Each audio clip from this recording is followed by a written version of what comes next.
ध्यान से पिछली क्लास में पढ़ा दो कि रिकॉर्डिंग तो होगी, कोई बात नहीं, दोबारा कर लेते हैं। ठीक है, दोबारा देखते हैं। सबसे पहले मैंने बताया इलेक्ट्रोमैग्नेटिक इंडक्शन में हमें पढ़ना है मैग्नेटिक फ्लक्स, जिसका फॉर्मूला है N A dot B. N हमारा कौन है? Number of turns. A area है, बी मैग्नेटिक फील्ड है। क्या ए डॉट बी को ए बी कॉस थीटा कह सकते हैं? यहाँ पे थीटा हमारा क्या है? Angle between magnetic field and normal vector. ध्यान रखना, एंगल हमेशा कहाँ से लेना है? नॉर्मल से। नॉर्मल एंड मैग्नेटिक फील्ड के बीच का। मैग्नेटिक फ्लक्स कैसी क्वांटिटी है? स्केलर। और यूनिट है इसकी टेस्ला मीटर स्क्वायर और वेबर। तो एक क्वेश्चन हमने सॉल्व करा था जिसमें मैंने एरिया वेक्टर दिया था, मैग्नेटिक फील्ड दी थी और फ्लक्स पूछा था। तो इसमें सिंपल वेक्टर्स का कॉन्सेप्ट पता होना चाहिए। ए डॉट बी वाला आई को किससे मल्टीप्लाई करना है? आई से। 7 टू द 14 हो गया। और आई डॉट आई क्या हो जाएगा? 1, तो हटा दिया मैंने। जे को जे से करूँ तो -3 इंटू 1 -3 हो जाएगा। और के को के से करेंगे तो 5 इंटू 1 5 हो जाएगा। I dot I, J dot J या के डॉट के क्या हो जाएगा? 1, इसलिए मैंने लिखा नहीं। तो फ्लक्स कितना आ गया था हमारा? 16 वेबर। ठीक है, ऐसा क्वेश्चन आ सकता है एग्जाम में। उसके बाद हमने पढ़ा था फैराडे लॉ ऑफ ईएमआई क्या कहता है? Magnitude of induced EMF is directly proportional to rate of change of magnetic flux. इसका मतलब ई का फॉर्मूला क्या है? d∅dt। अगर मैग्नीट्यूड में लिख रहे हैं तो, अगर साइन के साथ लिखोगे तो क्या लिखोगे? Minus N d∅dt। अगर एन टर्न्स हुए तो हम क्या लिखेंगे? E is equal to minus N d∅dt। आज इस पे क्वेश्चंस करेंगे, ठीक है। और ये कौन सा फ्लक्स है? मैग्नेटिक फ्लक्स है, ध्यान रखना, इलेक्ट्रिक फ्लक्स नहीं है, मैग्नेटिक फ्लक्स है। ई का मतलब क्या है यहाँ पर? Induce EMF. और माइनस साइन क्या बता रहा है? लेंस लॉ के बारे में। फिर हमने एक क्वेश्चन सॉल्व करा था जिसमें मैंने मैग्नेटिक फ्लक्स दे दिया था 4t cube -7t square plus 5t - 9। तो हमने डिफरेंशिएट करा तो ईएमएफ कितना आ गया? ईएमएफ आ गया हमारा -12t स्क्वायर -14t + 5। अब जब भी ऐसा न्यूमेरिकल आएगा तो बोलेगा find EMF at a particular time. तो मैंने अपने एग्जांपल में टाइम कितना लिया है? 1 सेकेंड। तो टाइम को 1 पुट कर दिया तो ईएमएफ कितना आ गया? -3 वोल्ट। ये माइनस साइन ईएमएफ की डायरेक्शन को शो कर रहा है। ठीक है, अभी आगे क्वेश्चंस करेंगे, सर्किट बनाएंगे, वहां ये काम आएगा। अगर कभी करंट पूछता है तो क्या करोगे? Ohm's law, V is equal to I R. तो आई को क्या लिखोगे? V/R या E/R। क्वेश्चन में मैंने अज्यूम करा रेजिस्टेंस कितना है? 2 ओम है। तो करंट कितनी आ गई? -3/2 मतलब -1.5 एम्पियर। तो ये माइनस साइन जो में आ रहा है ये लेंस लॉ के बारे में बता रहा है। इस पे अच्छे क्वेश्चंस बनेंगे, अभी आगे देखना, सर्किट बनाऊंगा मैं। उसके बाद हमने देखा था लेंस लॉ क्या कहता है? Induced EMF want to make magnetic flux constant. इसका मतलब इंड्यूस्ड ईएमएफ क्या चाहता है? फ्लक्स क्या रहे? कांस्टेंट। तो मैंने एक एग्जांपल लिया, ध्यान से देखो। इस एग्जांपल में मैग्नेट पास आ रहा है या दूर जा रहा है? पास आ रहा है। तो पास आने की वजह से फ्लक्स क्या हुआ? इंक्रीज। तो ईएमएफ इसको क्या करेगा? अपोज करेगा। इसका मतलब रिपेल करेगा। तो नॉर्थ के पास कौन सा पोल बनाएंगे? नॉर्थ। नॉर्थ का मतलब कैसी करंट? Anti clockwise. तो ये जो मैंने करंट लिखा है ये कौन सी करंट है? इंड्यूस करंट है। इसका मतलब ये करंट बैटरी की वजह से आ रही है, ये चेंज इन मैग्नेटिक फ्लक्स की वजह से आ रही है। देखो ध्यान से, चेंज इन मैग्नेटिक फ्लक्स की वजह से आ रही है। क्लॉकवाइज या एंटी क्लॉकवाइज? Anti clockwise. ठीक है ना। अब उल्टा केस, मैग्नेट को हम क्या कर रहे हैं? दूर ले जा रहे हैं। ध्यान से देखना, भी इस पे क्वेश्चन कराऊंगा मैं। तो इस बार फ्लक्स क्या होगा? डिक्रीज होगा। अगर फ्लक्स डिक्रीज हो रहा है तो ईएमएफ इसको अपोज करेगा। तो अपोज करने के लिए क्या करेगा? अट्रैक्शन या रिपल्शन? अट्रैक्शन। सही। ईएमएफ हमेशा अपोज करता है। अगर ज्यादा हो रहा है फ्लक्स तो कम कर दो, कम हो रहा है तो ज्यादा कर दो। तो अभी क्या हो रहा है? कम हो रहा है। तो ईएमएफ क्या चाहता है? Try to increase flux. सही बात है। और ऊपर वाले एग्जांपल में क्या हो रहा था? फ्लक्स ज्यादा हो रहा था क्या? तो ट्राई टू डिक्रीज फ्लक्स, तभी अट्रैक्शन होगा या रिपल्शन होगा? अट्रैक्शन। इसका मतलब नॉर्थ के पास कौन सा पुल बनना चाहिए? साउथ। और साउथ पोल कब बनता है? जब करंट कैसी हो? क्लॉकवाइज। और ये कौन सी करंट है?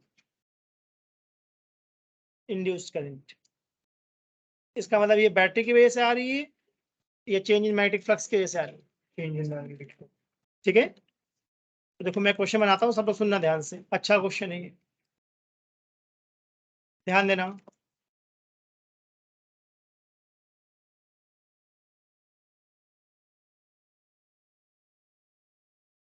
नहीं ऐसा कुछ नहीं। सबको सर्कल दिख रहा है? अब ध्यान से देखना, सर्कल पहले मैग्नेटिक फील्ड के बाहर था, अब अंदर आ रहा है क्या? देखो ध्यान से, तो अंदर आने से क्या होगा? फ्लक्स पे क्या इफेक्ट पड़ेगा? फ्लक्स इंक्रीज होगा। तो ईएमएफ क्या चाहेगा? Try to decrease flux. तब ध्यान देना, अगर ऑलरेडी यहाँ पे फील्ड क्रॉस है तो इंड्यूस करंट कैसी फील्ड चाहेगा? डॉट या क्रॉस? डिक्रीज करना है इंक्रीज करना है? डिक्रीज करना है, तो सेम फील्ड बनाऊं या अपोजिट? अगर सपोज ये फील्ड 10 टेस्ला है और इंड्यूस करंट की वजह से फील्ड 2 टेस्ला है, तो ऐड होनी चाहिए या सब्ट्रैक्ट होनी चाहिए? सब्ट्रैक्ट। इसका ना अपोजिट करंट, अपोजिट डायरेक्शन में मैग्नेटिक फील्ड आनी चाहिए। तो फील्ड कैसी आ गई? डॉट। डॉट का मतलब कैसा? क्लॉकवाइज या एंटी क्लॉकवाइज? देखो ध्यान से, ये टॉपिक मुश्किल है, ध्यान से देखना, ये बाद में कुछ नहीं समझ में आएगा ना, मैं दोबारा समझाने वाला हूँ। अब सेकंड फिगर देखो, फिगर वन में फ्लक्स बढ़ रहा था कम हो रहा था? फिगर टू में क्या लग रहा है?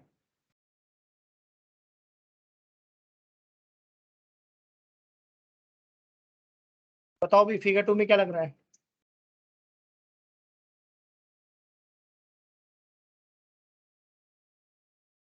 फिगर टू में लूप अंदर आ रहा है बाहर जा रहा है या मैग्नेटिक फील्ड में ही मूव कर रहा है? मैग्नेटिक फील्ड में मूव करता है। क्या लग रहा है? फ्लक्स कांस्टेंट है। अगर फ्लक्स कांस्टेंट है तो ईएमएफ होगा या नहीं होगा? नहीं होगा। अगर ईएमएफ नहीं है तो करंट भी नहीं होगी, तो फिगर टू में कोई करंट नहीं होगी, क्योंकि ना तो फ्लक्स कम हो रहा है ना ज्यादा हो रहा है, ये तो अंदर से बाहर है या बाहर से अंदर है। अब फिगर थ्री में देखो क्या हो रहा है, अब इस बार ये मैग्नेटिक फील्ड से बाहर जा रहा है क्या? तो फ्लक्स क्या होना चाहिए? फ्लक्स अगर डिक्रीज होगा तो ईएमएफ क्या चाहेगा? अपोज करेगा। कैसे? बढ़ाएगा, बिल्कुल सही। Try to increase flux. अगर फ्लक्स बढ़ाना चाहते हो तो सेम फील्ड या अपोजिट फील्ड? बताओ भाई, सेम फील्ड आएगी मुझे तो लगता है। तो क्लॉकवाइज या एंटी क्लॉकवाइज? बस नोट करो, ऐसे क्वेश्चन आएंगे एग्जाम में। फ्लक्स का कांस्टेंट थी ईएमएफ जीरो। मैं कह रहा हूँ ध्यान से देखो, नहीं पूरा चैप्टर फिर कंफ्यूज रहोगे, बार बार पूछते ही रहोगे क्या हो रहा है क्या हो रहा है। फिगर वन में लूप अंदर आ रहा है या बाहर जा रहा है? तो फ्लक्स सोचो क्या होगा। तो अगर इंक्रीज हो तो अपोज करो, अपोज का मतलब ज्यादा हो तो कम करने की कोशिश करो।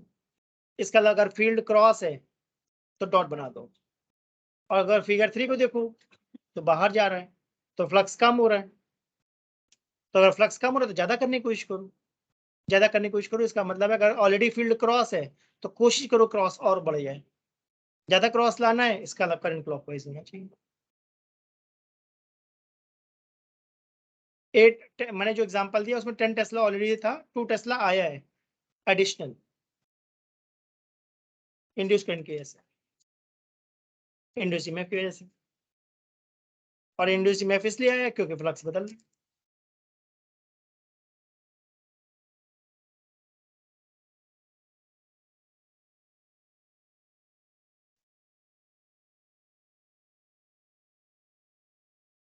ध्यान से सुनना पड़ेगा भाई, क्या बताया जा रहा है। एग्जाम में सेम क्वेश्चन थोड़ी नहीं आएगा, कुछ भी आ जाएगा। तो अगर ये लॉजिक समझ के मैं जो एग्जांपल के थ्रू बता रहा हूँ तो क्वेश्चन बना पाओगे। तो लॉजिक समझो क्या बताया जा रहा है। फ्लक्स अगर ज्यादा हो रहा है तो इंड्यूस में चाहेगा फ्लक्स कम हो जाए, अगर फ्लक्स कम हो रहा है तो इंड्यूस में चाहेगा फ्लक्स ज्यादा हो जाए, अगर फ्लक्स कांस्टेंट है तो इंड्यूस में होगा ही नहीं, तो ना कोई इंड्यूस ईएमएफ होगा ना कोई इंड्यूस करंट।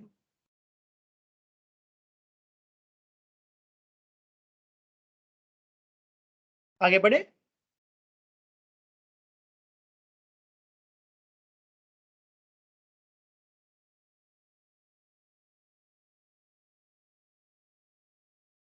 हाँ।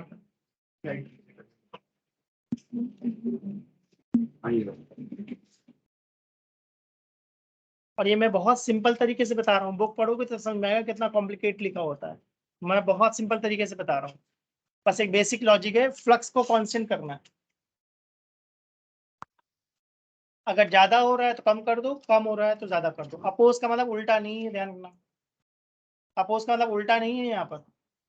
अपोज का मतलब है ज्यादा हो रहा है फ्लक्स तो कम कर दो, और कम हो रहा है तो ज्यादा। उल्टा नहीं है, अपोजिट नहीं है, अपोज है। अपोज का मतलब है जो भी चेंजेस हो रहे हैं उसको रोको।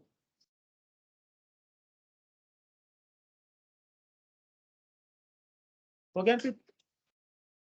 देखो मैं क्वेश्चन बनाता हूँ, बहुत अच्छा क्वेश्चन है, सब लोग ध्यान से देखना मैं क्या बता रहा हूँ, बहुत अच्छा क्वेश्चन है। क्या सबको कैपेसिटर दिख रहा है? क्या प्लेट ए और बी दिखी? कॉइल दिख रही है सबको? ठीक है, मैं थोड़ा सा और अच्छा फिगर बनाने की कोशिश करता हूँ। ध्यान से देखना, ये काफी अच्छा क्वेश्चन है।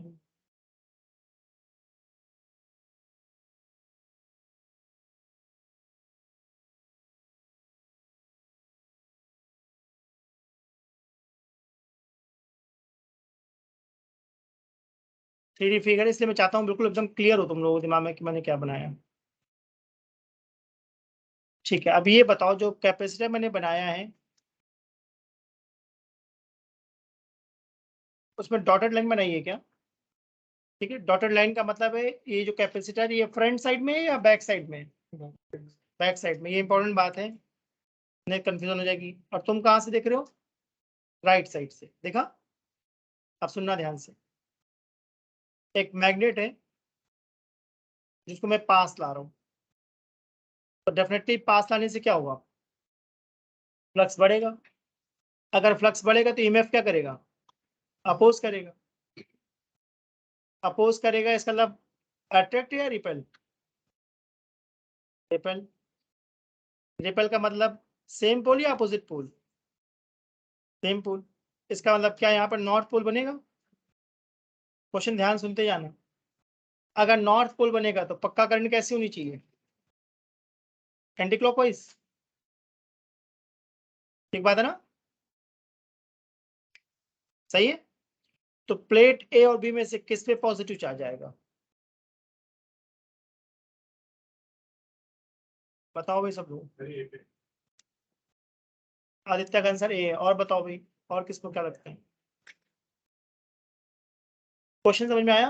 मैग्नेट के मोशन की वजह से ए पे कैसा चार्ज है और बी पे कैसा चार्ज है? ए पर होगा। बताओ भाई सब लोग। सबका गलत है, सोचो। तभी कह रहा हूँ क्वेश्चन तो बहुत सारे बनते हैं।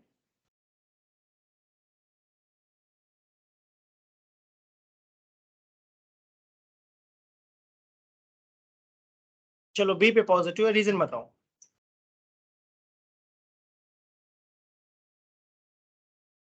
सही बोलो बेटा, बोलो सही बोलो। वेरी गुड, करंट सबको दिख रहा है, बिल्कुल सही बोला। जिस डायरेक्शन में करंट जा रहा है इलेक्ट्रॉन उस डायरेक्शन में होगा या उसके उल्टा डायरेक्शन में चलेगा? करंट हमारी एंटी क्लॉकवाइज है ना, तो इलेक्ट्रॉन किधर चल रहा है? क्लॉकवाइज। और ये बैटरी है या कैपेसिटर है? तो plate B of capacitor electron को लूज कर रही है या गेन कर रही है? तो पॉजिटिव चार्ज आएगा। ठीक बात है। सोच लो सब लोग, एग्जाम में ऐसे ही क्वेश्चन पूछते हैं। इसमें बहुत ही इंपॉर्टेंट बात क्या थी, इलेक्ट्रॉन कैसे चल रहा है। अब देखो मैंने दूसरा डायग्राम बनाया, इस बार मैं साउथ पोल को पास ला रहा हूं क्या, तो फिर से हम लोग क्या करेंगे, रिपेल। तो इस बार कौन सा पोल बनाना चाहिए, नॉर्थ या साउथ, साउथ। साउथ का अलग करंट कैसे चल रही है, क्लॉकवाइज। तो इलेक्ट्रॉन कैसे चल रहे हैं, इसका मतलब इस बार ए क्या करेगा, लूज करेगा, तो पॉजिटिव, और बी क्या करेगा, गेन, नेगेटिव। लॉजिक समझ में आने के बाद बहुत आसान लगता है, और रट्टा नहीं लगाना है, डायग्राम तो बदलता रहेगा।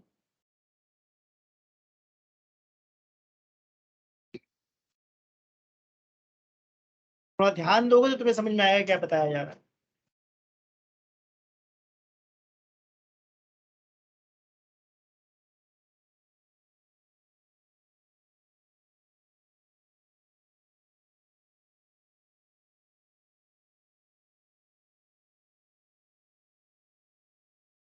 अगर फ्लक्स इंक्रीज हो रहा है तो रिपल्शन होना चाहिए, फ्लक्स डिक्रीज हो रहा है तो अट्रैक्शन होना चाहिए।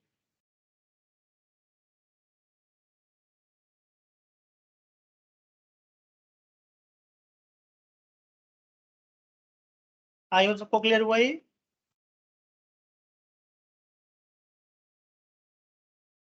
और मेन बात है लॉजिक समझना, एग्जाम में सेम आएगा क्या, सेम आ गया तो तुम्हारा गुड लक है, सिमिलर आता है, सिमिलर आता है। हो सकता है मैं नॉर्थ पोल लाया हूँ, तुम्हारे एग्जाम में साउथ पोल आ जाए, या नॉर्थ पोल दूर ले जाए, या इसी कॉन्सेप्ट पे कोई और क्वेश्चन बना दे। एक कॉन्सेप्ट में तो बहुत सारे क्वेश्चन बन सकते हैं ना, क्योंकि मैं और बनाता हूँ इस कॉन्सेप्ट पे। तो मेन बात है कॉन्सेप्ट समझना कि भाई अप्रोच क्या है, फ्लक्स ज्यादा हो रहा है तो रिपेल कर दो, फ्लक्स कम हो रहा है तो अट्रैक्ट कर दो, ये लॉजिक है। और जिस डायरेक्शन में करंट फ्लो होगी उसके अपोजिट इलेक्ट्रॉन्स फ्लो होते हैं। तो तुम्हें ये देखना है कौन सी प्लेट इलेक्ट्रॉन को लूज कर रही है, कौन सी गेन कर रही है। जो इलेक्ट्रॉन को लूज करेगी डेफिनेटली वो पॉजिटिवली चार्ज होगी, जो इलेक्ट्रॉन को गेन करेगी नेगेटिवली चार्ज होगी।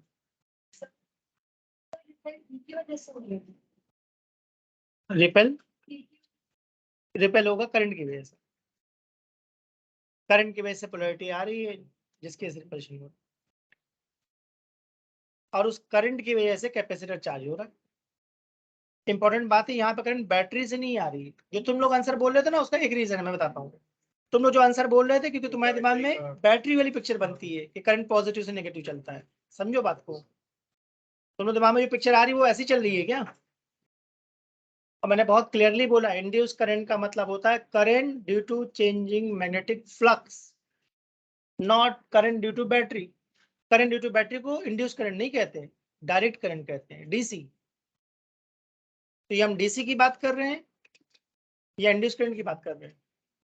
तो नेचुरली तुम्हारे दिमाग में क्या आता है, करंट पॉजिटिव से नेगेटिव जाता है, बट वो यहाँ नहीं चलेगा, यहाँ नहीं चलेगा, यहाँ तो कोई बैटरी ही नहीं है, ये बात बोली। तो इंटरेस्ट लेके ध्यान से प्रॉब्लम्स को समझोगे तो नई प्रॉब्लम बना पाओगे। एक क्वेश्चन और बनाऊं मैं इसमें, देखना सबको ध्यान से।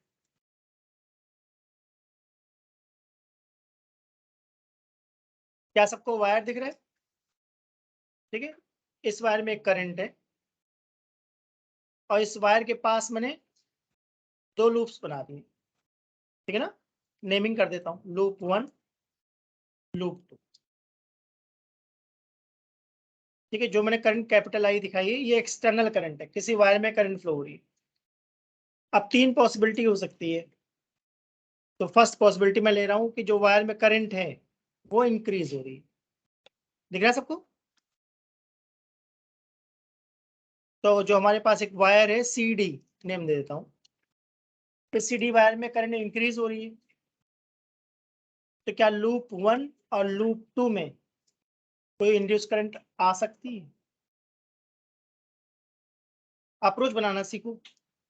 मैंने पूछा सी डी वायर में अगर करंट चेंज हो रही है तो क्या ऐसा पॉसिबल है कि लूप 1 या लूप 2 में कोई इंड्यूस ईएमएफ या करंट हो, सीधी वायर बार मैग्नेटाइज यूज करेगा, उसकी जरूरत ही नहीं है हमें। मैग्नेटाइज यूज करेगा तो करंट आएगी। जो CD वायर है अगर इसमें करंट है तो क्या ये अपने आसपास मैग्नेटिक फील्ड क्रिएट करेगा?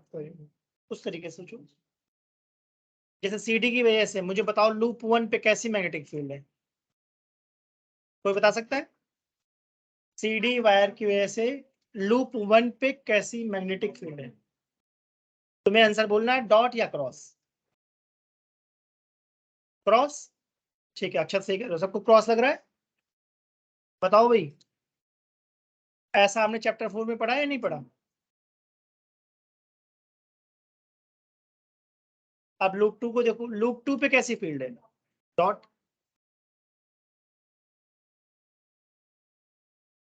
यहां तक की बात सबको क्लियर हुई? अब मैं जानना चाहता हूं ये मैग्नेटिक फील्ड कांस्टेंट है या वेरिएबल है? वेरिएबल है, बिल्कुल सही। कैसे मालूम? कि करंट चेंज हो रही है, और हमने बहुत क्लियरली फॉर्मूला पढ़ा था लॉन्ग वायर का, mu naught by 4 pi I by R into 2, याद आ रहा है? इसका बहुत सिंपल सा मतलब है कि अगर तुम करंट को इंक्रीज कर रहे हो तो इसके आसपास की मैग्नेटिक फील्ड भी इंक्रीज हो जाएगी। इसका मतलब पक्का लूप 1 की फील्ड इंक्रीज हो रही है तो फ्लक्स भी इंक्रीज हो रहा है। फ्लक्स इंक्रीज हो रहा है ना, तो अब लेंस लॉ क्या चाहेगा? लेंस लॉ, बहुत ध्यान सुनना, मैं बता रहा हूँ, नहीं तुम पूरे चैप्टर में पूछते रह जाओगे मुझसे। लेंस लॉ एक बड़ी सिंपल सी बात कहता है, फ्लक्स ज्यादा हो रहा है या कम हो रहा है? ज्यादा हो रहा है, तो ईएमएफ क्या चाहेगा? कम हो जाएगा। Try to decrease flux. Books में ऐसा नहीं लिखा हुआ है, इसीलिए इसकी अंडरस्टैंडिंग बनने में बहुत टाइम लगता है। तो अगर मैं फ्लक्स को कम करना चाहता हूं तो इंड्यूस्ड ईएमएफ एक करंट फ्लो करवाएगा जिसकी वजह से लूप 1 पर डॉट फील्ड होनी चाहिए या क्रॉस? मानते हो? अगर डॉट है तो कैसी करंट होगी? Anti clockwise. वैसे लूप 2 के बारे में सोचो, फ्लक्स कम हो रहा है या ज्यादा हो रहा है? फ्लक्स ज्यादा हो रहा है ना, तो ईएमएफ क्या चाहेगा? कम करो। तो अगर फ्लक्स कम करना है तो सेम फील्ड या अपोजिट फील्ड? तो इस बार क्रॉस। क्रॉस का मतलब क्लॉकवाइज। तो ऐसे क्वेश्चन आते हैं एग्जाम में। नहीं, डॉट चेंज को क्रॉस नहीं बनेगी, डॉट तो रहेगी ही रहेगी, एक्स्ट्रा में क्रॉस आ जाएगी। जो ये रेड वाली डॉट है ये कौन प्रोड्यूस कर रहा है? CD, ठीक है ना? और जो ब्लैक वाला क्रॉस है ये कौन प्रोड्यूस कर रहा है? हाँ, इंड्यूस्ड ईएमएफ की वजह से जो इंड्यूस करंट है। अब इन दोनों में से जिसकी मैग्नेटिक फील्ड ज्यादा होगी वो डोमिनेट करेगी।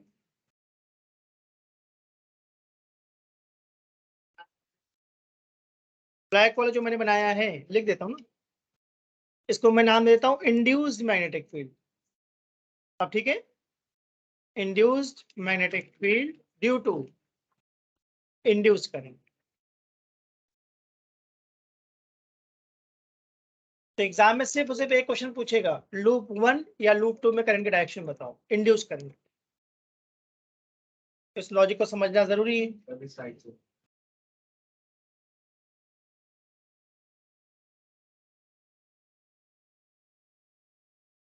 और अगर तुमको शॉर्टकट तरीका चाहिए तो मैं शॉर्टकट भी सिखा देता हूँ उसका। ये तो मैंने पूरी अप्रोच बताई कि सोचना कैसे है। अब शॉर्टकट चाहिए तो शॉर्टकट बताता हूँ।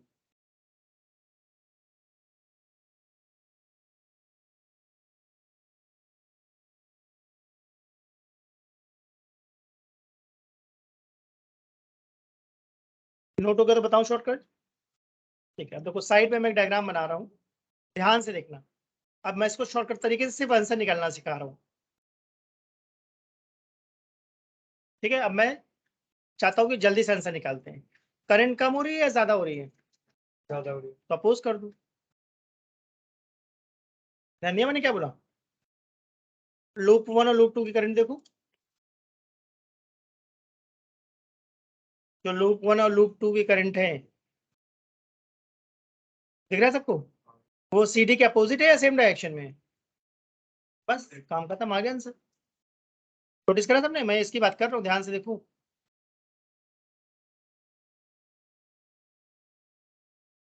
तो सेम आंसर आया नहीं आया?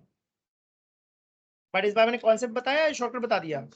शॉर्टकट में बता दिया कि अगर तुम सिर्फ आंसर निकालना चाहते हो तो जिस डायरेक्शन में सीडी में करंट जा रही है उसके उल्टा करंट फ्लो करा दो। रिंग के पास वाले टर्मिनल पे या दूर वाले पे? पास वाले पे ध्यान देना। जो वायर के नियरेस्ट जो पार्ट है रिंग का, उसमें अपोजिट डायरेक्शन में करंट फ्लो करा दो। करंट डिक्रीज होगी तो उल्टा कर देंगे। वो बनाऊंगा भी केस 2, बनाता हूँ देखो।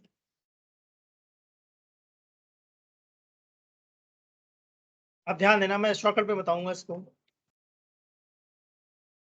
इस बार मैं चाह रहा हूँ करंट क्या हो जाए, डिक्रीज। तो मैं चाहता हूँ लूप 1 की करंट तुम लोग बताओ भाई क्या बननी चाहिए।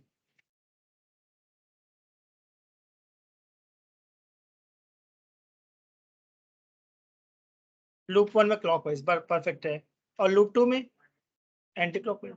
देख लो और ध्यान से सुन के वो बात समझना पड़ेगा। क्वेश्चन तो बनते रहेंगे बनते रहेंगे बनते रहेंगे। तो क्या एक ऐसा केस भी बन सकता है करंट कांस्टेंट है? बताओ भाई।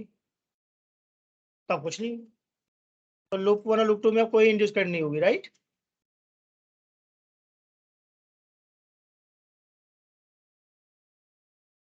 सेम ही होगा, बना के देखो।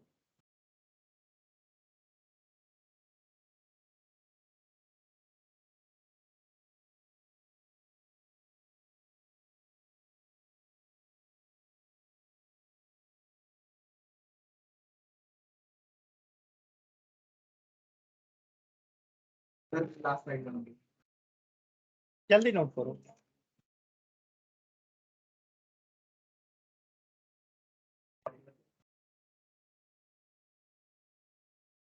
इंपॉर्टेंट बात है ये बात समझना कि क्या बताया जा रहा है।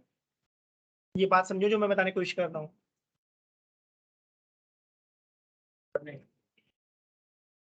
केस 2 में करंट डिक्रीज हो रही है क्या? तो लूप 1 और लूप 2 में इस बार क्या होगा? देखो तुम लोग लॉजिक बना के देखो जैसे मैंने बताया। फ्लक्स डिक्रीज होगा, ईएमएफ क्या चाहेगा, फ्लक्स को इंक्रीज करो। सेम फील्ड बनाएगा।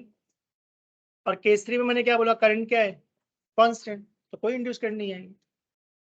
सिंपल, करंट कांस्टेंट है तो फ्लक्स कांस्टेंट है।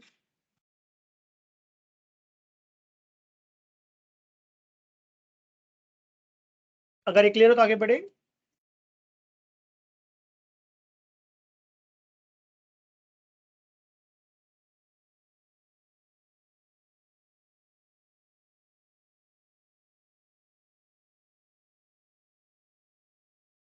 चलो क्वेश्चन मैं और बनाता हूँ, देखो सब।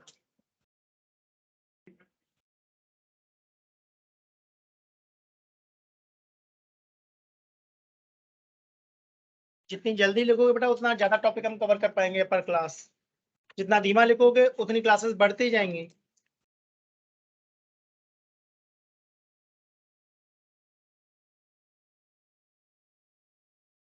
हो गया? सर हो गया। ठीक है, चलो मैं क्वेश्चन देता हूँ, सब लोगों को सोचना है इस बार। सबको रिंग दिख रही? क्या सबको रिंग दिख रही?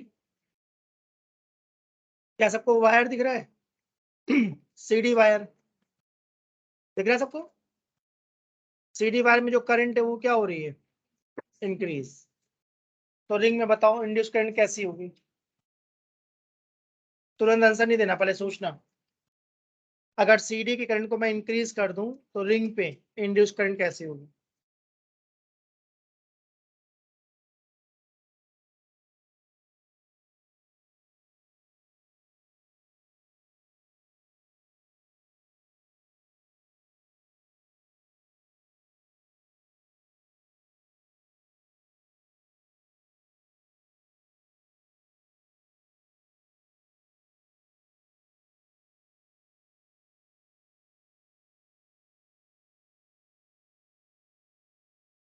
बताओ भाई, किसी को समझ में आया तो आइडिया दूं।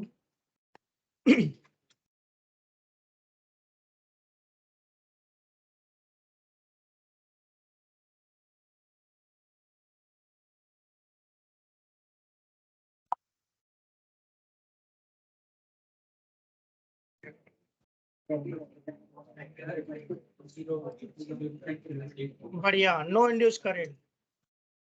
कैसे पहचाना?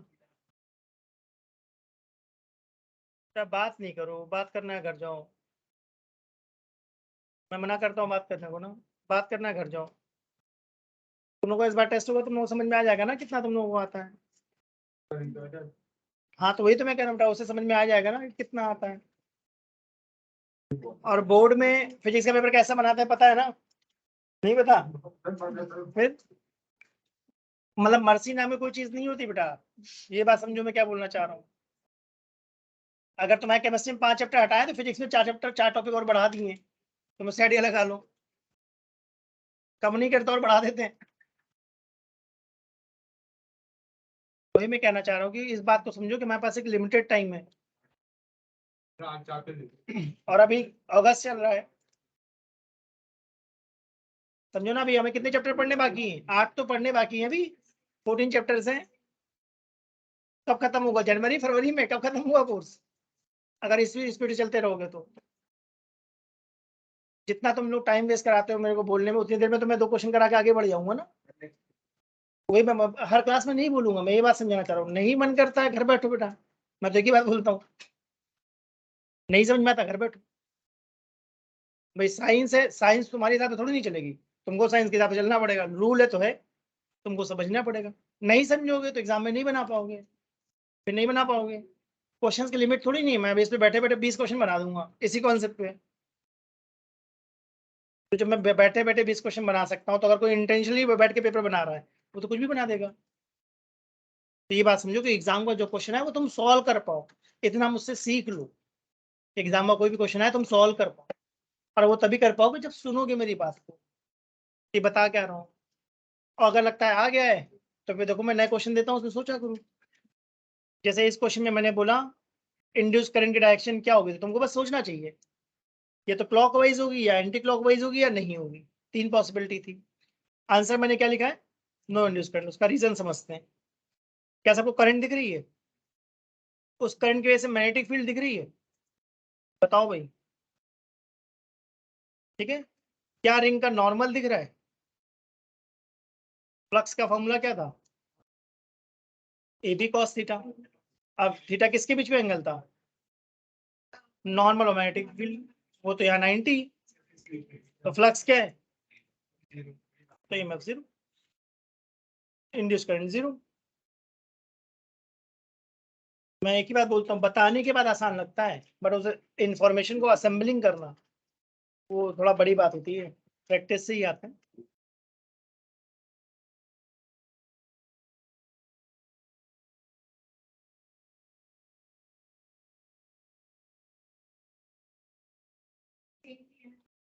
हाँ सेम देखो, हम किसके बीच की डायरेक्शन देखते हैं? हम डायरेक्शन किसके बीच में देखते हैं?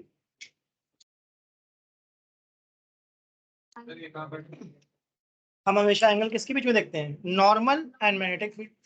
तो देखो इस डायग्राम में ध्यान दोगे ना। फर्स्ट 8 चैप्टर चार्ज है, तो मुझसे आइडिया लगाओ ना। अब देखो मैंने इसे चैप्टर 5 का कॉन्सेप्ट लगा दिया क्या? अभी ऐसे क्वेश्चन आएंगे जिसमें चैप्टर 4 के कॉन्सेप्ट 4 के लगाए, 5 के लगेंगे, 3 के लगेंगे, हर चैप्टर कॉन्सेप्ट आ जाएंगे। तो पहचानना सीखो। करंट की वजह से मैग्नेटिक फील्ड का जो मैंने डायग्राम बनाया वो चैप्टर 4 के कॉन्सेप्ट से बनाया, राइट?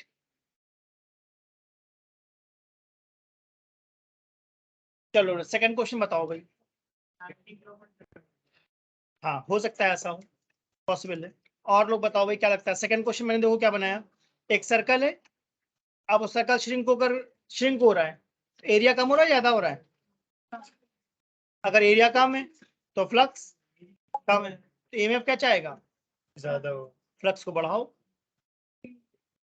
तो क्रॉस बनाओ या डॉट बनाओ? क्रॉस बनाओ। क्रॉस का मतलब क्लॉकवाइज, ये आंसर हो।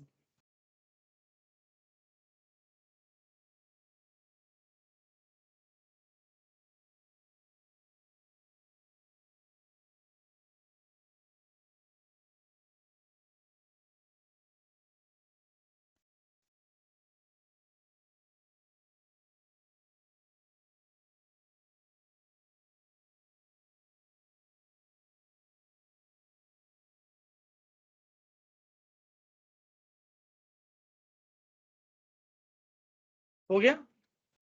नोट करो भाई। सेकेंड वाले में देखो मैंने बोला सर्कल श्रिंक हो रहा है क्या, श्रिंक हो रहा है मतलब एरिया, तो अगर एरिया कम तो फ्लक्स कम, तो लेंस लॉ क्या कहता है, अगर फ्लक्स कम हो रहा है तो फ्लक्स को बढ़ाओ, तो फ्लक्स बढ़ाओ इसका मतलब सेम फील्ड बनाओ, क्रॉस है तो क्रॉस बना दो। तो दो पॉसिबिलिटी थी, क्या तो कांस्टेंट या तो कांस्टेंट होता या एक्सपेंड हो रहा होता, है ना। तो अगर कांस्टेंट होता तो कोई करंट नहीं होती, और अगर एक्सपेंड हो रहा होता तो उल्टा, तब डॉट हो जाता, तब तुम्हारा आंसर सही था, एंटीक्लॉकवाइज था। क्योंकि 10 टेस्ला है, मैं चाहता हूँ 12 टेस्ला हो जाए। ऐसा सोचो ना, फ्लक्स का फॉर्मूला क्या है, ए बी, अगर एरिया कम हो रहा है तो मैं फील्ड को बढ़ाने की कोशिश करूंगा,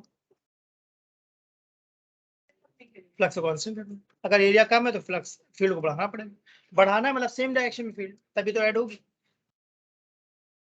ठीक है, चलो क्वेश्चन में और बनाता हूँ। मैं तभी कह रहा हूँ क्वेश्चंस की लिमिट नहीं है बेटा, मैं लिखता रहूंगा, क्वेश्चन नहीं खत्म होने वाला, क्वेश्चन नहीं खत्म होगा, तुमको लोग आइडिया लग गया होगा एक टॉपिक पे कितने कितने क्वेश्चन बनते हैं, तो पहचानना सीखो, पहचानना सीखो। नेक्स्ट क्वेश्चन सुनना ध्यान से, सबको मैग्नेटिक फील्ड दिख रही, क्या सबको रेक्टेंगल दिख रहा है, बताओ भाई, सही, और मैंने एक सर्कल भी बना दिया, राइट, दोनों को मैं मैग्नेटिक फील्ड से बाहर ले जा रहा हूं, तो बताना है किस में ईएमएफ कांस्टेंट होगा और किस में ईएमएफ वेरिएबल होगा, पता नहीं, सोच के बताओ तुम लोग। बताना है किस में ईएमएफ कांस्टेंट होगा, किस में ईएमएफ वेरिएबल होगा।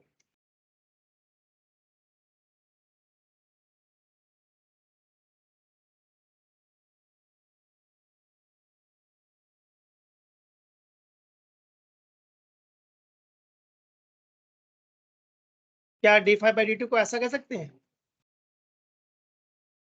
D by D T into B, कह सकते हैं नहीं कह सकते, यहाँ पर क्या वेरिएबल है, मैग्नेटिक फील्ड वेरिएबल है या एरिया वेरिएबल है, देखो ध्यान से, अगर फर्स्ट डायग्राम में देखोगे तो जो हर स्ट्रिप का एरिया बाहर जा रहा है, क्या वो ऑलमोस्ट इक्वल लग रहा है तुम लोगों को, अब सेकंड डायग्राम देखो, जो ये सर्कल बाहर जाएगा तो जो स्ट्रिप्स है उनका एरिया इक्वल है, बढ़ता जा रहा है, बढ़ता जा रहा है, फिर मैक्सिमम होगा और फिर क्या होगा, डिक्रीज, सही बात है। तो सेकंड डायग्राम में मुझे लग रहा है कि पहले D A by D T क्या हो रहा है, इंक्रीज और फिर डिक्रीज, इसलिए ईएमएफ भी पहले increase then decrease. First diagram में क्या हो रहा है, कांस्टेंट है, D A by D T constant है, जो एरिया निकल रहा है पर सेकेंड कॉन्स्टेंट है, इसलिए ईएमएफ भी क्या होगा, कॉन्स्टेंट।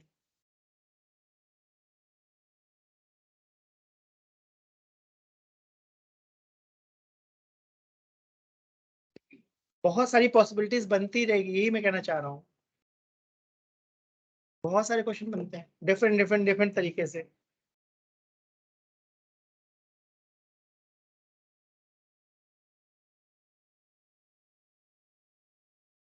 एरिया, ए मतलब एरिया, जितना पार्ट निकलता जा रहा है।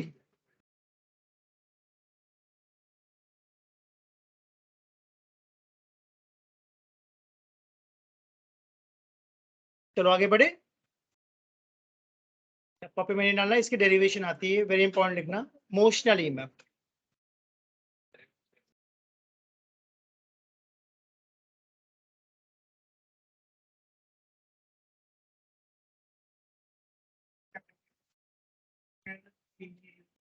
रेक्टेंगल या स्क्वायर सेम बात है, सर्कल और एलिप्स सेम बात है, तो ट्रायंगल और सर्कल जैसा मानते हैं, ट्रायंगल को सर्कल जैसा मानते हैं, उसमें वेरिएबल होगा, जैसे मैंने सर्कल बनाया, हो सकता है तुम्हारे एग्जाम में क्या आ जाए, ट्रायंगल, ऐसा भी तो हो सकता है, इलिप्स मैंने रेक्टेंगल बनाया था, हो सकता है स्क्वायर आ जाए, ठीक बात है। तो ट्रायंगल, एलिप्स या सर्कल में ईएमएफ वेरिएबल होगा, रेक्टेंगल या स्क्वायर में कांस्टेंट होगा, ठीक है। मैंने बोला मोशनल ईएमएफ, इस पे मैंने वेरी इंपॉर्टेंट बोला है, इसमें दो केस बनते हैं, तो फर्स्ट केस लिखो ट्रांसलेशनल मोशन।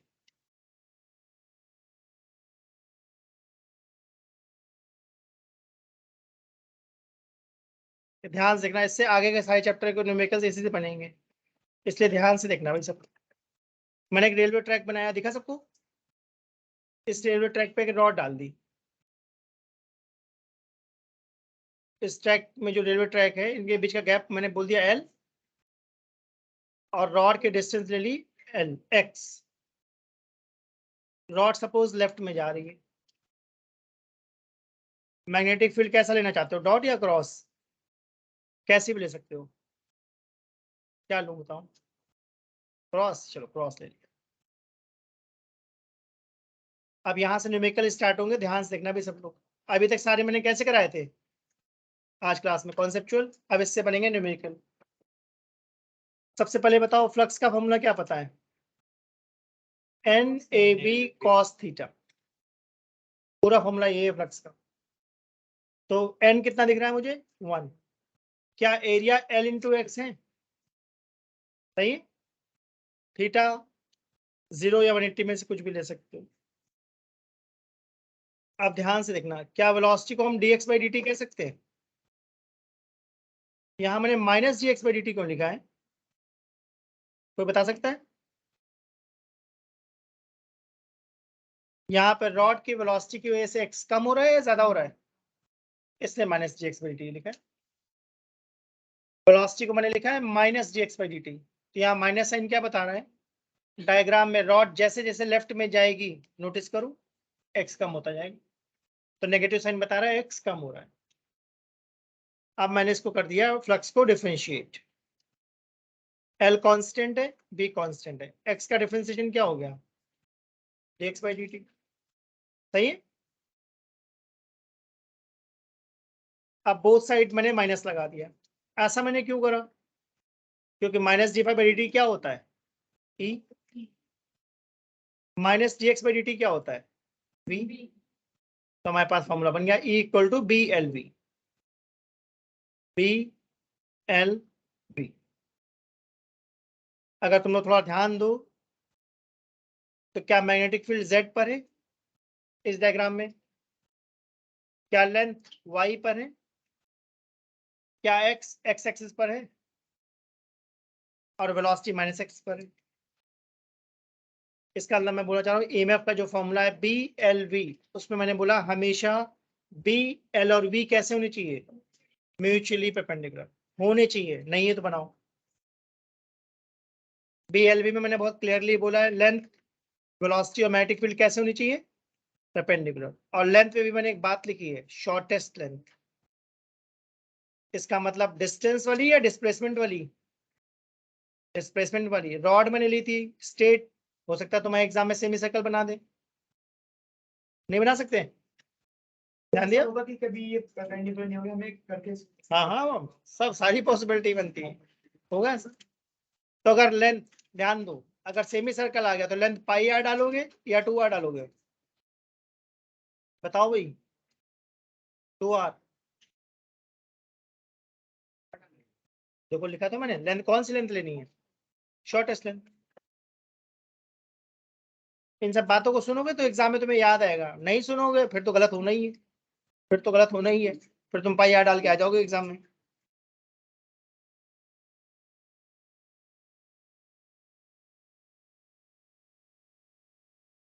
दिखाता हूँ, देखो क्या तुम्हें पॉइंट सी और डी दिख रहे हैं अपने? तो अगर तुम सी से डी जा रही हो तो शॉर्टेस्ट तो ऐसा देखना चाहिए तुम्हें, डायमीटर।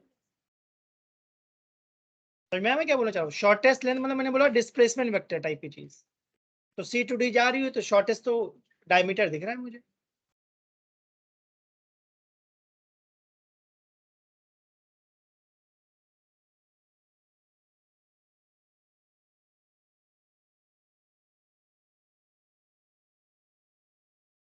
अगर ये क्लियर हो तो आगे बढ़े। तो मैंने बहुत क्लियरली बोला है मोशनल ईएमएफ का फॉर्मूला है बी एल वी, और बी एल वी तीनों कैसे होने चाहिए? Mutually perpendicular. है तो अच्छी बात है, नहीं है तो बनाओ। और एल कौन है? Displacement vector, shortest length, shortest length है। और रॉड यहाँ पे क्या कर रही थी? ट्रांसलेट। अब केस 2 देखो, रॉड इज रोटेटिंग।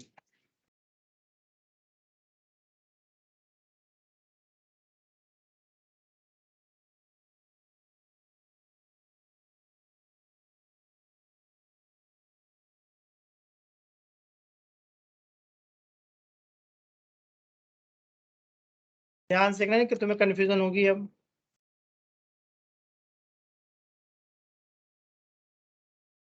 सबको दिख रहा है? रॉड को मैं रोटेट करवा रहा हूँ। पहले रॉड दिखी, मैं किसको बोल रहा हूँ? सीडी को मैं रॉड कह रहा हूँ। और क्या रिंग दिख रही है? जैसे साइकिल का व्हील होता है, तो साइकिल के व्हील में रॉड होती है क्या? स्पोक्स जो होती हैं। जब साइकिल चलाते हैं तो साइकिल का व्हील क्या होता है? रोटेट करता है। तो क्या अर्थ की मैग्नेटिक फील्ड की वजह से उस पर पोटेंशियल डिफरेंस आ सकता है? एक साथ दोनों रोटेट करेंगे ना, रिंग भी रोटेट करेंगी, रॉड भी रोटेट करेंगे। हाँ, जो व्हील वाला एग्जांपल है। अगर साइकिल को खड़ी करके चला रहे हैं तब, मतलब मैं कहना चाह रहा हूँ कि जो ये रिंग है अभी इस डायग्राम में, रिंग रोटेट हो रही है या रॉड हो रही है? रॉड हो रही है अभी फिलहाल इस एग्जांपल में। रॉड को मैं रोटेट कर रहा हूँ, मैग्नेटिक फील्ड बना दे। चलो देखना ध्यान से, क्रॉस बना दिया। जरूरी नहीं क्रॉस हो, डॉट भी हो सकती है।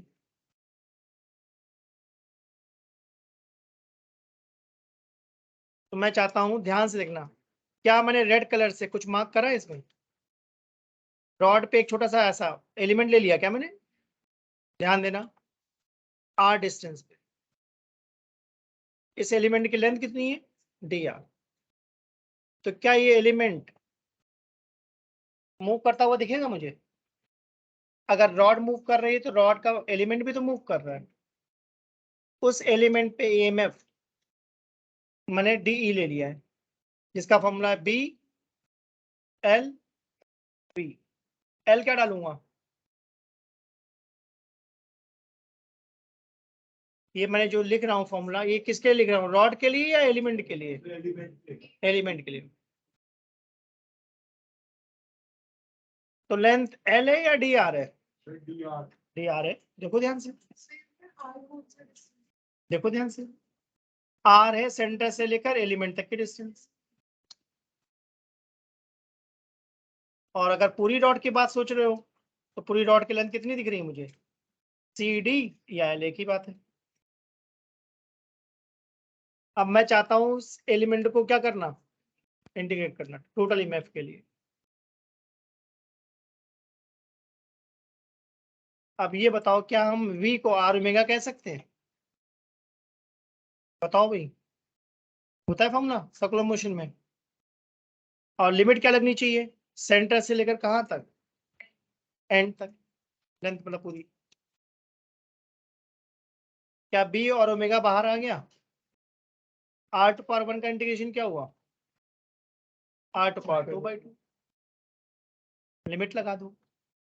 तो लिमिट लगाने में मुझे लगता है ये बन जाएगा हाफ बी एल स्क्वायर में।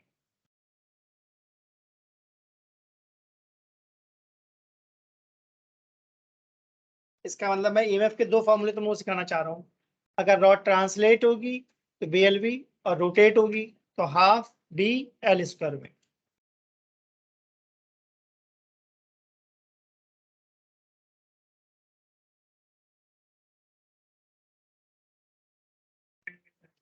ये फॉर्मूला होता है बेटा सर्कुलर मोशन का, 11th क्लास में था। v equal to R omega.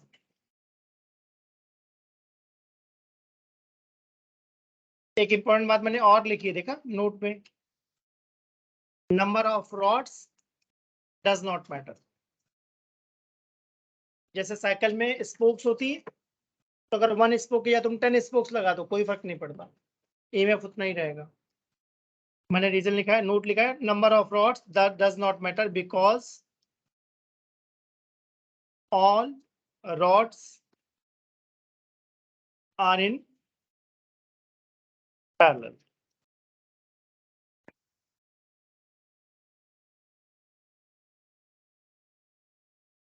हाँ, केस में भी नहीं कर,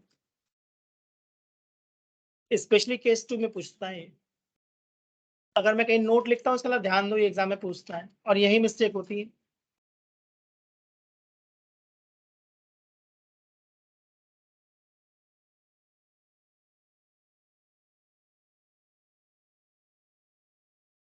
अगर नोट होगा तो एक बार बुक में टिक करवा दूं मैं।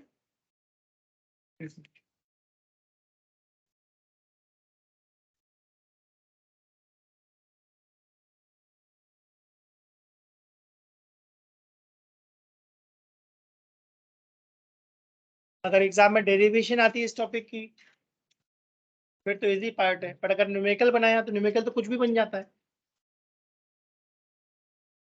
ठीक है ना। क्या चीज, नंबर ऑफ नोट्स वाला? ठीक है, मैं और बताता हूँ इसके बारे में कुछ, एक बार नोट कर लो, मैं आइडिया देता हूँ। इस पे मैं क्वेश्चन कराऊंगा ना, वहां से क्लैरिटी आएगी। एक आइडिया सुनना, अगर 10 वोल्ट की बैटरी पैरेलल में लगा दो तो कितना वोल्ट हो जाएगा? 20 या 10? ये बात समझ में आई? तो वैसे मैंने बोला, जैसे मैंने एक रॉड लगाई है सी डी, सब लोग सुनना मेरी बात ध्यान से। अब तुमने कहा चलो एक रॉड और लगा देते हैं, सीई। यहाँ तुमने 2 रॉड्स लगा दी, तो जो सी डी रॉड है ये बैटरी की तरह काम करेगी। C D is a battery whose EMF is half BL square omega. वैसे जो सीई रॉड है वो भी बैटरी बन गई है, उसका EMF भी कितना है? Half BL square omega. और मैं कह रहा हूँ सी डी और सीई पैरेलल में, तो पैरेलल में वोल्टेज ऐड होता है या सेम रहता है? सेम रहता है। तो अगर सी डी का वोल्टेज 10 वोल्ट है तो सीई का भी 10 है और टोटल भी 10 है। तो ज्यादा रॉड्स लगाने से कोई फायदा हो रहा है या नहीं हो रहा? वो मैं बताता हूँ कैसे। अगर ये नोट होगा तो बताता हूँ कैसे। नोट करा सबने? देखो पैरेलल में कैसे वो जानना चाहते हो, देखो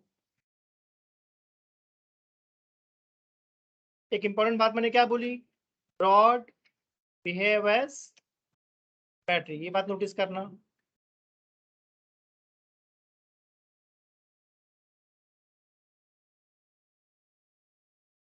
whose EMF equal to half B L square omega. तो ध्यान से देखना, जो पिछली बार मैंने रॉड बनाई थी उस रॉड की जगह मैंने बैटरी लगा दी क्या? देखो ध्यान से, जो सीडी रॉड थी उसकी जगह मैंने क्या लगा दी? बैटरी। और सीई की जगह भी क्या लगा दी मैंने? बैटरी। ठीक है, अब ये सीरीज में है या पैरेलल में, गेस करो, बताओ भाई। मैंने नंबरिंग वाला तरीका सिखाया है, 1 1 1 2 2। तो क्या दोनों बैटरी पे 1 2 1 2 आ रहा है? इसका था वो पैरेलल में, सेम नंबरिंग आ गई तो पैरेलल में। ये चैप्टर 3 का कॉन्सेप्ट लगाया, देखो मैं तभी कह रहा हूँ, ये सारे चैप्टर आपस में कनेक्टेड है, ध्यान सुनते जाओ। 6 ध्यान से पढ़ोगे तो 7 समझ में आएगा, 7 में तो ये कॉन्सेप्ट आएंगे, 7 समझोगे तो 8 में हेल्प मिलेगी।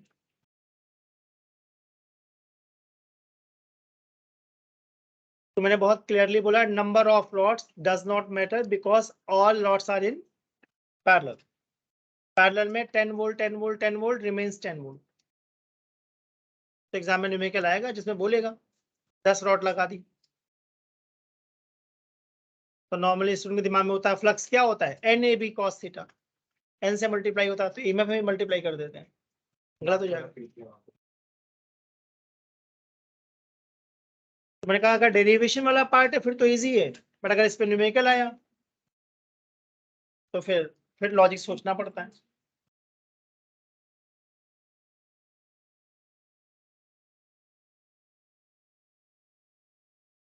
क्योंकि एक ही रॉड थी,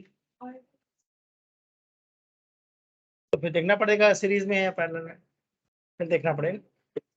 तभी तो करें, क्वेश्चंस की लिमिट नहीं है, कैसे भी क्वेश्चन बना सकते हैं। तभी तो लोगों से न्यूमेरिकल्स नहीं बनते फिजिक्स के, वहां लॉजिक लगता है। डेरिवेशन में लॉजिक थोड़ी नहीं है, डेरिवेशन में तो आपको पता है इस तरीके से करते जाओगे आ जाएगा, एक एक पर्टिकुलर तरीके से चलती है डेरिवेशन। न्यूमेरिकल में तो अकॉर्डिंग टू क्वेश्चन बनाना पड़ता है, क्वेश्चन क्या कह रहा है। जैसे फॉर एग्जांपल देखो, मैं तुमको एक आइडिया देता हूँ, सुनना मेरा आइडिया। एग्जाम में ऐसा भी आ सकता है क्या, एक रॉड है जिसका कुछ पार्ट मेटल का है, कुछ पार्ट वुड का है, और फिर मेटल का है, आ सकता है ऐसा?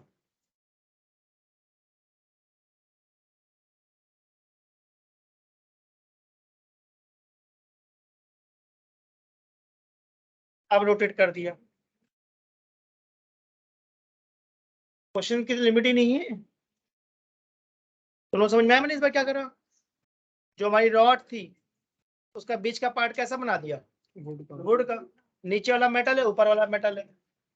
तो अब फिर से पोटेंशियल डिफरेंस पूछ सकता है क्या? तो अभी क्वेश्चन कौन बना पाएगा? बना के दिखाना चलो अगली क्लास तक।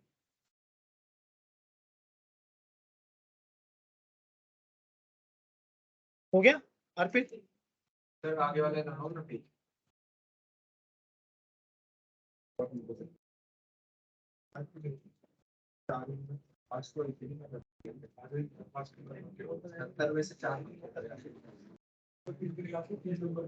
हो गया ना? अब जल्दी से बुक ओपन करो, मैं बस चेक करा दूं क्या करा दिया है।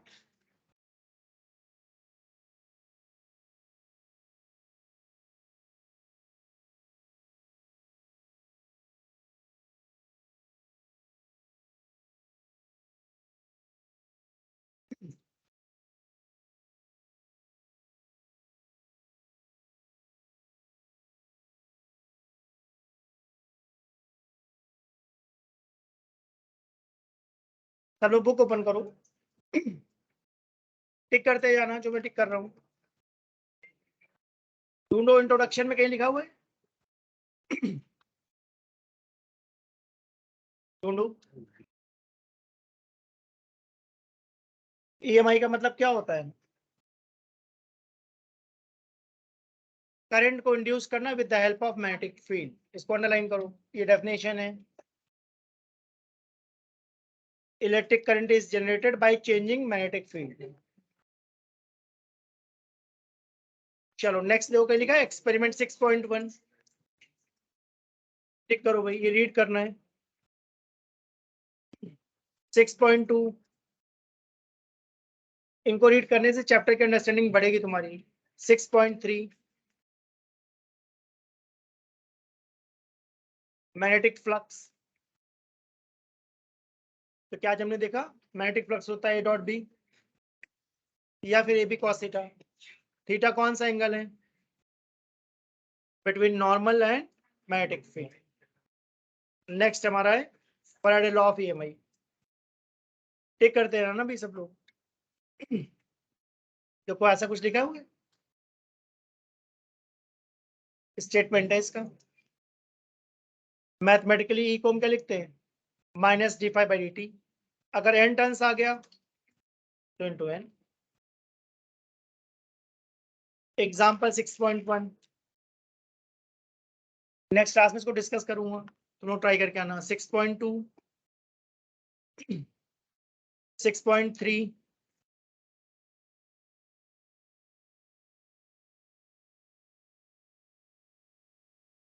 उसके बाद देखो क्या लिखा है, लेंस लॉ। इस पे वेरी इंपॉर्टेंट लगाना, इसको लर्न करना है। ये लेंस लॉ का स्टेटमेंट याद करना, एग्जाम में आएगा, पक्का आएगा लेंस लॉ। और ये 5 मार्क्स में आ जाता है कई बार, तो काफी कुछ इसमें करना बाकी है, वो अगली क्लास में कराऊंगा। उसके बाद देखो ये डायग्राम मैंने एक्सप्लेन करा दोनों, करा है क्या? ऐसा कोई क्वेश्चन करा है एग्जाम्पल 6.4 जैसा? आज मैग्नेटिक फील्ड के अंदर आ रहा है, मैग्नेटिक फील्ड के बाहर जा रहा है। 6.5 टिक करो। इसके सी और डी पार्ट पे इंपॉर्टेंट लगाना। क्या सी पार्ट करा दिया मैंने, रेक्टेंगल और सर्कल। डी पार्ट करा दिया, देखो कैपेसिटर वाला करा दिया। मोशनल ईएमएफ टिक करूं, देखो बॉटम में क्या लिखा है, बीएलवी। ठीक है, अगले पेज में आ जाओ, एग्जाम्पल 6.6। इस एग्जाम्पल के अंदर देखो डेरिवेशन बताई गई है क्या? देखो ध्यान से, बुक में थोड़ी नहीं लिखा होता है ऐसा, जैसे मैं बताता हूँ। एग्जाम्पल 6.7, देखो क्या बोला है, 10 स्पोक्स हैं। यहाँ देखो नीचे क्या लिखा हुआ है, number of spokes is immaterial because EMF across the spokes are in parallel. तो यहाँ तक मैंने आज करा दिया, अब नेक्स्ट टाइम इसके आगे कंटिन्यू करेंगे। तो यहाँ तक करके आना है सबको।